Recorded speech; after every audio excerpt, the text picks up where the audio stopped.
9, 8, 7, 6, 5, 4, 3, 2, 1, 0. Hello, hello, hello. Hi, friends. Hello. Happy Sunday. How are we Sunday. doing? Hello. Welcome to this live edition of Road Trippin. I'm Allie Clifton, Richard Jefferson, Devin Harris. Devin Harris does Mavs TV. Devin, are you doing other TV? You were grinding. I did a little bit of work in Salt Lake City. Nice. And I did an alternate broadcast in Vegas as well. So yeah, I've been doing a little grinding this summer. For like a national networks or for the Mavs? That was for the NBA. Okay, nice. Yeah. You loving it? Look at this guy working a little bit. Trying know, right? Trying to give off his knowledge. Rich, have you been working? Just kidding. Here we are. This live is dedicated to Team USA, of course, and anything that comes and transpires from that. Obviously, Team USA defeated Serbia this morning, 110-84. Interesting start. I know we've all been watching and keeping up with it. What they do, start down 10-2.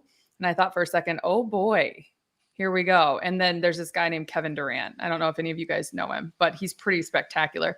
What were your biggest takeaways? I'll let you guys go first with that and we'll go from there. Devin, you can go first. I was waiting for this team to turn up the intensity. I feel like in the exhibition games, they were kind of still in that preseason mode. And Kerr, was like, okay, like it's time for us to pick it up. Now, obviously didn't get off to a great start with the 10-2, but anytime you can bring Kevin Durant off your bench, you know what I mean? Like, and just watch him just take over. And this guy hasn't played in probably about 2 weeks. But between him and LeBron, the guys with the most Olympic experience, I feel like they took it upon themselves to really kind of get us going. And once they took over, it was really fun to watch. I actually saw the stat with KD. He finished with 23, 8 of 9, shooting 5 of 5 from deep, but he was 8 of 8 for 21 in the first half. And he's never been perfect from the field in any NBA game in his career, including the postseason. Well, because he's never going to stop shooting. Right. He's not going to be an 8 for 8, a 10 for 10 guy. Kevin Durant is not, even if he goes 10 for 10, Kevin Durant's going to, that's what, I think it was Chris Paul a couple years ago had like that perfect from the field assists, like no turnovers. And Devin Booker said that would never be me because I wouldn't stop shooting until I missed a shot. He was going to shoot it until he missed a shot. But no, I think when you see the USA, it's the specialty guys. It's LeBron is just a genetic specimen. Kevin Durant, Steph Curry. And I'm not saying that other teams don't have them. The U.S. just has more of them. Kevin Durant, even watching Wemby a couple of nights ago. Oh, my God, what that dude is doing. I was yelling at the TV. But I'm just saying, it's like when you watch Kevin Durant, when you watch LeBron James, and even Steph Curry at their positions, they might be the best, the three best individual players in the world. If you were to say LeBron as a hybrid small forward, Kevin Durant as a hybrid shooting guard, and Steph Curry as a small sniper, they are the three best individuals in the world at their position. And they proved it. Fair. Obviously, for those that are not first-timers here, you know the drill. But those of you that are, feel free to comment on the side and we'll engage with you. We'll interact. That's what we want to do. I do want to touch on Andis Brown. Apologies if I butchered your name, but he said, give Book some love. He's been an animal on defense, even though he didn't score much. There you go. You see it right there. And I think D Wade called that out right away on the broadcast. You think of Devin Booker so much as just a scorer or a shooter. But to see, I guess, when you've got this collection of stars together, I know it was just game one. There was obviously those exhibition games, but I feel like it's also a different, there's a different beat to it now that these games count. Mm-hmm. Did you guys notice that? Do you see that? Well, that's why Steve Kerr, like Devin said, he waited right before they got into pool play to start talking about their defense. We're going to need to pick up our intensity. That was him saying, okay, guys, preseason's over. It's now time. And USA did it. But I guess it's like there's this weird thing with USA basketball. It's like, again, people are talking about Jason Tatum. You're in a competitive situation. You have to field a competitive starting lineup. second unit. Everyone has to have individual roles, and your roles are not going to be what it is for your individual team. LeBron is not going to have the same role. AD is not. Doesn't mean that these guys, Kevin Durant's not going to have a number like that. Doesn't mean any of that. It just means, in my opinion, that each individual is going to have to sacrifice, but there's going to be guys that have to sacrifice more than others. I agree. And you can speak to this because you've been on the Olympic team, but I think sometimes we get the pleasure of watching guys do something great that we may not see in the NBA. So we talked about Book's defense. Normally doesn't have the energy level to kind of bring that type in the NBA game, NBA season, but that's going to be his role to be able to guard at a high level along with making shots. And we saw that today. So everybody may have a different role, like you said, but I think sometimes we get to watch guys specialize in a different role and really enjoy that different part of it. A role that I don't think we were used to. We got to get to Right. it, obviously. Jason Tatum did not play today. Him and Tyrese Halliburton, DNPs. It was coaching decision per Kerr. You see Jareem Brogdon in the comments saying, don't be surprised if Tatum drops 50 against the Warriors. Having said that, Steve Kerr made it very clear. He'll make his mark. He went with rotations that he felt were right today. They were still very active on the bench, very supportive. I guess, like, how difficult or different does that role become with Team USA? Oh, by the way, again, Devin, as you mentioned, no Kevin Durant until today when it came to Team USA basketball over the last month or so. So, I mean, that's a guy that will see the floor no matter what you feel or think about it. And was Jason Tatum just a guy that kind of fell out today? I think the rotations are going to be a game-by-game situation, team-by-team situation. But yeah, when you got a guy like Kevin Durant, like he's going to have to play at some point. And we're talking about a guy that has a ton of international experience, and we see why when he comes out of the gate with being so efficient. He's going to be able to score on a lot of different teams. He's a hybrid that a lot of guys can't deal with. But like Rich said, this may be a sacrifice. It's a number game too, and not necessarily about you individually, but what you guys are trying to accomplish as a team. And I have no issue, and I think he will play at some point. It was just a numbers game on this rotation, and obviously with the way that they played, I think Kurt made the right decision. But you also see the difficulty of fielding 12 superstars. The team won by 20 points. And so much of the conversation in the discourse is going to be, oh, Jason Tatum didn't play. Not USA beat the 3-time MVP led Serbia. That's not the conversation. It's not who's this. I guarantee you tomorrow it's all going to be about, oh, so-and-so didn't play. And what do you think about the minutes? And that's where it's, should Caitlin Clark be on the USA team? And then you put her on there and then she doesn't play and then pull a Jason Tatum. And it's like, oh, it turns into that's why you need 9 superstars and you need 3 players that are not necessarily guaranteed to go play. That's my opinion. Because imagine if you would have had Jaylen Brown and you would have now all of a sudden you have potential 2 or 3 superstars. You want 3 high-level role player, all-star caliber guys. Drew Holiday, Derek White. Those are the guys they've had on teams before. They've had Keldon Johnsons. They've had JaVale McGee. When you get those guys and you're like, hey, we're not sure if we're going to play you. You are utility, high-level like players. That's fine. It just becomes shitty when it becomes the discourse about who's going to play. USA won. That's all that matters. And trust me, it's not always guaranteed. Facts. Speaking of, Don Staley had an interesting comment with Mike Tirico about Caitlin Clark, but this is not the podcast for that. What I guess about this game, are you seeing what you need to see from Joel Embiid?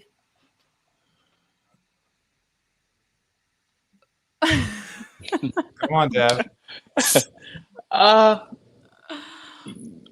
think he can give more, but I like that he was more intense and aggressive today. And I think the boos that he's hearing from the French definitely are more motivating for him. But I think he still has another level to go, and I'm waiting to see it.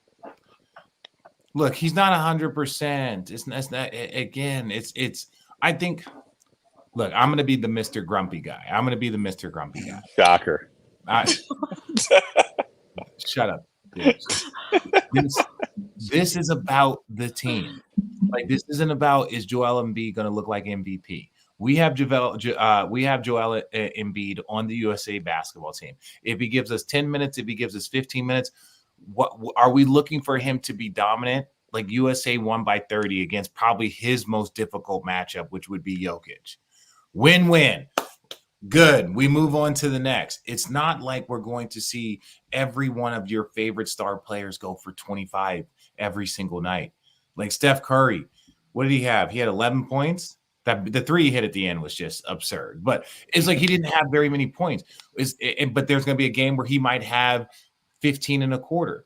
It's just about fielding that lineup. So did I see what I needed from Embiid? Yes. I saw him give a couple of minutes. We beat Jokic. We beat Serbia. And we moved on. We won by what, 15, 18? 26. Same difference. Combine those two. 110, 84. Steph did have 11, 4 of 8, 3 of 7 from deep. Does Kevin Durant go into the starting lineup? Do you make changes? I would say no, just because he has been, like, you don't want something to flare up and having to switch the starting lineup. I think, that starting lineup has been consistent. He played, set out a little bit. You want consistency in your starting lineup. That's probably why he wasn't starting in the beginning. He would be starting if he would have had a healthy earlier portion of it. What do you think, Dev? I think our biggest asset is our depth. And if we can come at you in waves to keep that pressure on, and you can have the luxury of bringing Kevin off, you keep bringing him off. As long as he's okay with it, and why you want to mess with something so efficient, in my opinion. Mm-hmm. I mean, Jan, I get it. KD should be in the starting lineup. It should be Curry, Ant, LeBron, KD, and AD. Why? Why? Yeah, why? Galaxy. We're happy you start explaining why. Why? And why that works best with the second unit. And good luck if Rich finds you in the comments. I'm just like, this is who it should be. Curry, Ant, LeBron, KD. Yeah, that's a good starting lineup. There's about 17 starting lineups that you can have that are probably right with that USA team. Thank you. I saw, so we had we did a live not too long ago after one of the exhibition games, and you guys ranked your Team USA teams. Devin, you weren't on that live, I don't think. Mm-hmm. If you could give your top 3 Team USA teams, who would you choose? I'm going somewhere with this, I promise. No, go ahead, Devin. You gave it, Rich. That's you gave 92. Rich gave 92, 24. In order, he went Dream Team, 92, 2024, and then it was 2012, 2008, I believe. Richard. Speaking to you. No, I'm saying, wait, you want mine or Devin's?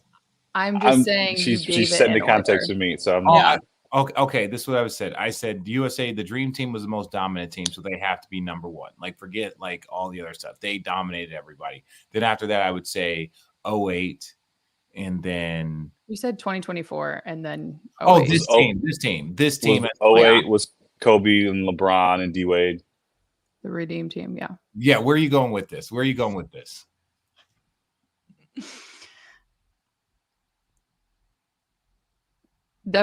Are you talking to me? Yeah. Because I'm so sorry. I thought you were waiting on Devin, and I was looking in the comments. 92, 12, 08. This may be their last. Okay, so my thought was I came across a tweet about someone who's pretty active in the NBA space, tweeting, and their take after today's win, 26-point win, you talk about the domination of the Dream Team in 92, was that the 2024 USA team would beat the 92 team by at least 15.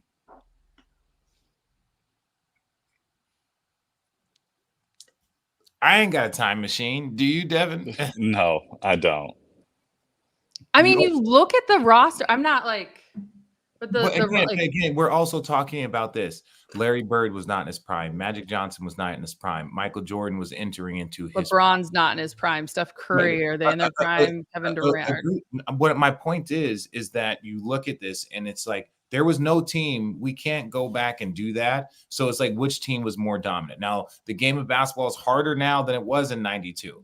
But end of the day, that team, what did they go against? 9 pros in 92, and they're 60-something this in 2024. They were the most dominant team against their competition. Yes, 7 deuce. This is live. Richard, you know basketball. 92 dominated everyone because they played nobody. Their competition. Deuce, what the fuck are they supposed to do? Like,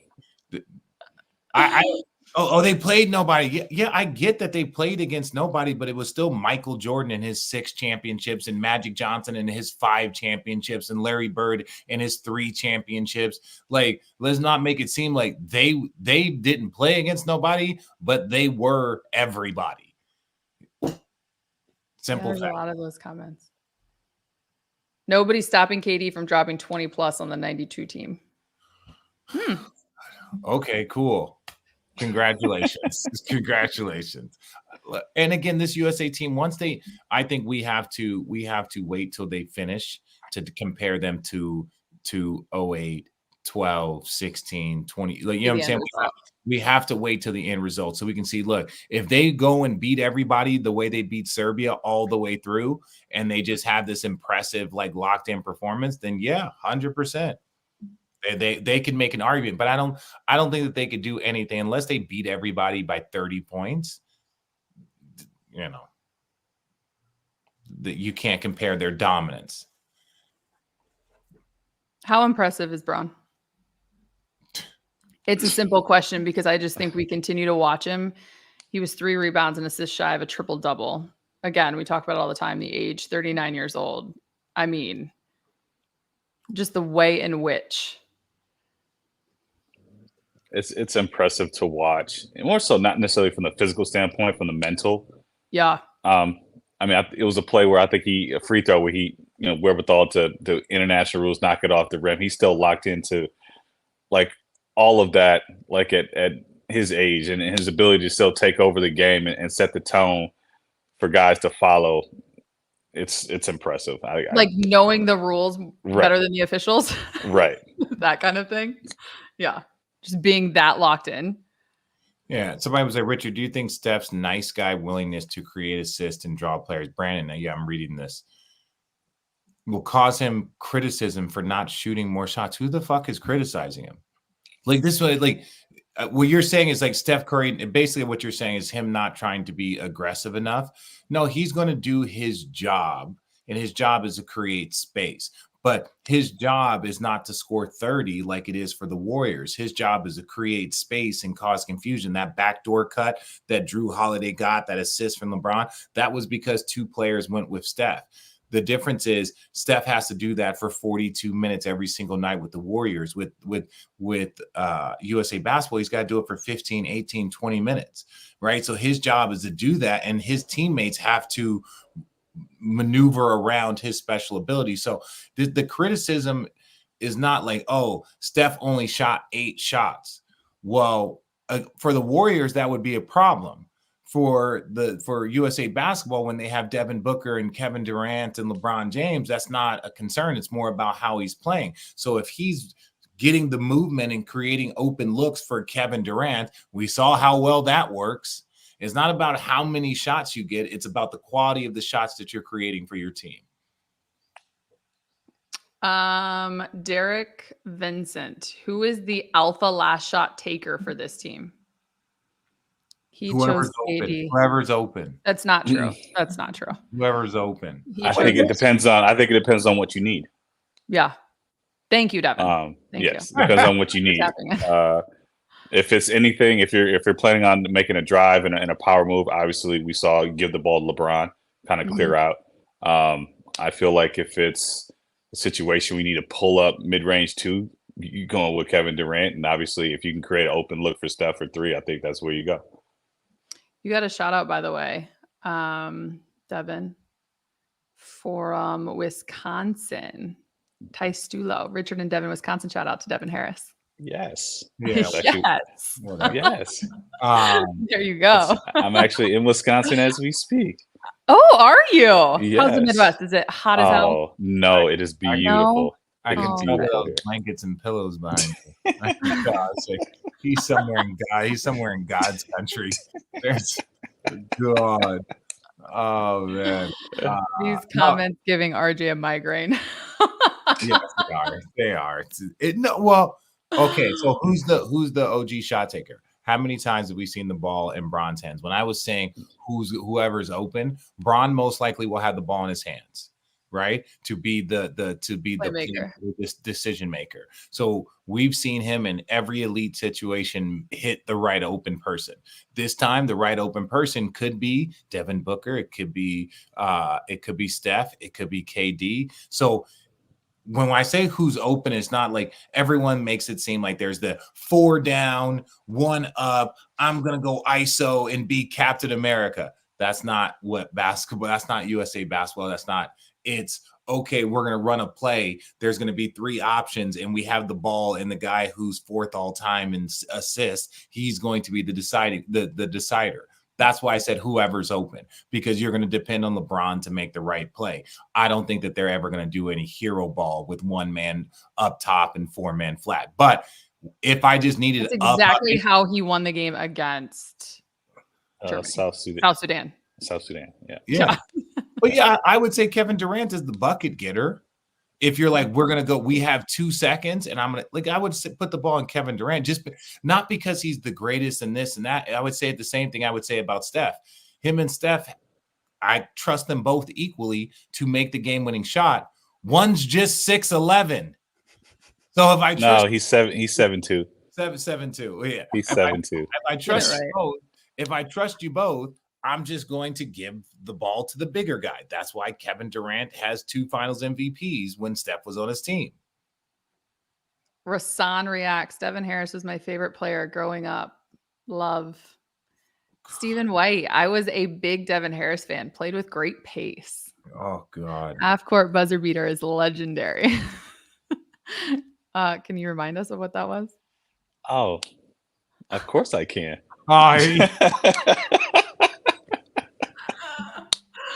That was against Philly.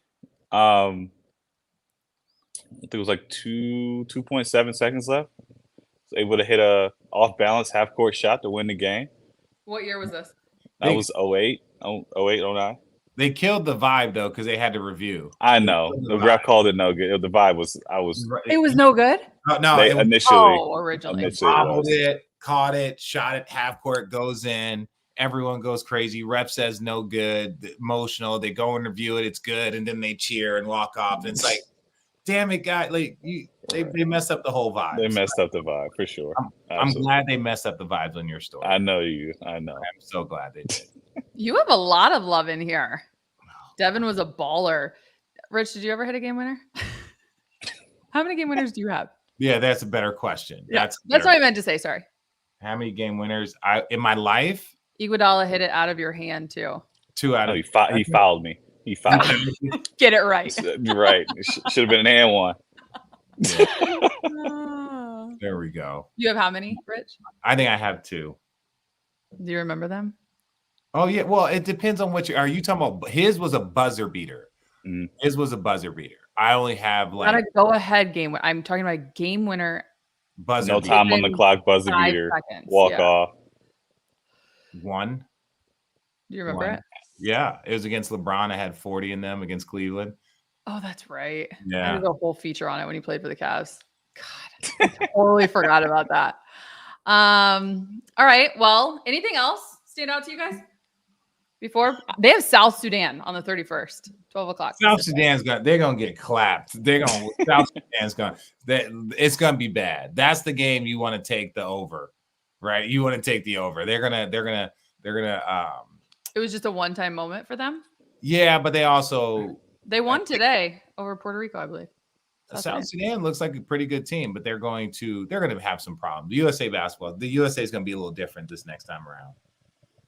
Yeah, I agree. Yeah, and they didn't see Kevin last time either. Kevin was the best. Kevin was the best player for the U.S. last Olympics, and now he got Steph and Bron and all this other dudes that weren't on that roster the last time. U.S. Is this real? Is it Stephen or Stephen White? USA 21.5 versus Sudan. Yeah, they were bigger than that before. They were bigger than that. They were bigger than that in that first game. Oh, wow. All right, we're going to end it on this one. These are just quick lives. We'll be back, obviously, Wednesday after that game. But Derek Vincent's question, I'm going to give it to both of you. Who do you think is harder to stop? KD's mid-range, LeBron driving, or Curry's three? Oh my God. Did you guys just see your heads both go in the same direction thinking? Were you guys visualizing it happening over you? Yeah. Great question, though. It's a great question. Stephen. Okay, thank you. I would say KD's mid-range, then LeBron's three. Or LeBron's drive? Have you ever tried to stand in front of LeBron's drive, bro? But again, I'm 6'7", 250. You're 6'2", 210. So it's a little different. I'm but saying like full speed. He's got a running head start. You're not stepping in front of that. I don't care if you're 6'7", 250. You are. No, no. See, I'm stepping in front of that. I don't know if it's going to be successful. Right? No, it's going to be. Why would you do that though? For what? Okay. Which one's harder to stop? Which one would you rather like try and stop for a game winner? Like if it's a game winner, I'm stepping in front of him 100 times out of 100. Like I'd rather just have the shot be hit over me than take the pain of the shot being hit over me and being trampled and tackled and smashed to the ground. And him giving you that on the way to free throw line. The point is not like which one do you think is harder to stop? Like from a LeBron, Katie. Well, okay. I'm just not just going pure because LeBron's got some shit to his game.